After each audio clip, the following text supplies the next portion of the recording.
Hi friends, ఈ video నచ్చితే తప్పకుండా సబ్స్క్రైబ్ చేయండి.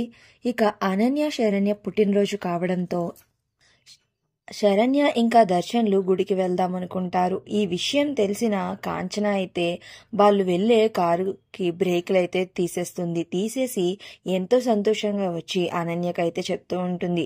ఇక ఆ విషయం విన్న అనన్య అయితే సంతోషపడిపోతూ ఇంకా వాళ్ళిద్దరూ అయితే కిందకి వస్తారు. ఇక హాల్లో ఆనంద నుంచుని ఉంటుంది. అప్పుడే అక్కడికి శరణ్య వచ్చి అత్తయ్య గారు నన్ను ఆశీర్వదించండి అని అంటుంది. ఇక మళ్ళీ వచ్చేటికల్లా నువ్వు నా చేతుల్లో మనవండి పెట్టాలి అని ఆశీర్వదిస్తుంది ఆనంద. ఆ మాటలు వినగానే శరణ్య అయితే సిగ్గుపడుతూ ఉంటుంది. ఇక దర్శన్ అయితే సైలెంట్ గా ఉంటాడు. ఇక దర్శన్ కూడా శరణ్యని విష్ చేస్తూ ఉంటాడు. ఇక థ్యాంక్ యూ చెప్తుంది. ఇక అప్పుడే రోహిత్ అయితే అనన్యకి హ్యాపీ బర్త్డే పెళ్ళామా అని చెప్తాడు. హ్యాపీ బర్త్డే టు యూ అని తింగరిగా అనన్య కూడా అంటూ ఉంటుంది.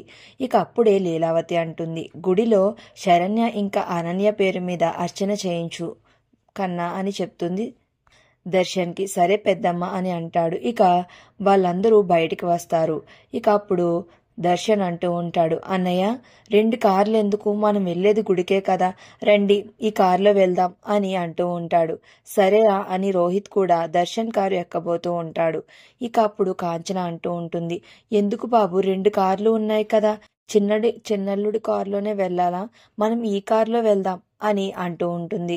ఇక అలా అనగానే ఆనంద అంటూ ఉంటుంది, దర్శన్ కారులో వెళ్తే ఏమవుతుంది అని అడుగుతుంది. ఆ కారులో వెళ్తే చచ్చిపోతాము అని నోరు జారి కాంచన అనేస్తుంది. ఇక ఆ మాటలకి ఒక్కసారిగా ఇంట్లో వాళ్ళందరూ షాక్ అయి అలా చూస్తూ ఉంటారు.